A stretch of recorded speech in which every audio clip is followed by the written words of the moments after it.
Hello everyone, welcome back to my another blog. সকালবেলা চা biscuit নিয়ে নিয়েছি আর বাবার জন্য নিয়েছি এক বাটি চিড়ে ভাজা।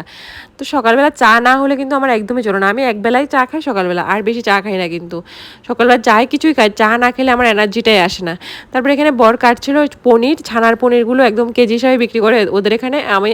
আমি আগে বাপের বাড়িতে খেতাম ওখানে কৌটোর পনিরগুলা, আর এখানে পুরো পিওর ছানার পনিরটা। আমি আলু পটল দিয়ে পনিরটা রান্না করে নিয়েছি, পনিরটা কিন্তু ভেজে দিয়েছে মা। আমি পনির ভাজতে পারি না, কখন ভেঙে যায় এমন কিছু একটা লাগে। আলু পটল দিয়ে পনিরটা রান্না করেছি, দারুণ টেস্টি হয়েছিল কিন্তু। তারপরে এখানে খেয়ে নিয়েছি ঠাকুরের মিষ্টি। তারপরে এখানে খেয়ে নিয়েছি আম, মালদায় আমটা বাবা বাজার থেকে নিয়ে এসেছিলো আগের দিন, ওটাই খেয়েছি। এই বছরের প্রথম মালদায় আম খাওয়া। এই বাদামটা মানে গুড় দিয়ে বাদামটা মেখে বিক্রি করে প্যাকেট 10 টাকা করে, ওটা নিয়ে এসেছিলো, ওটাও ফার্স্ট টাইম খেয়েছি।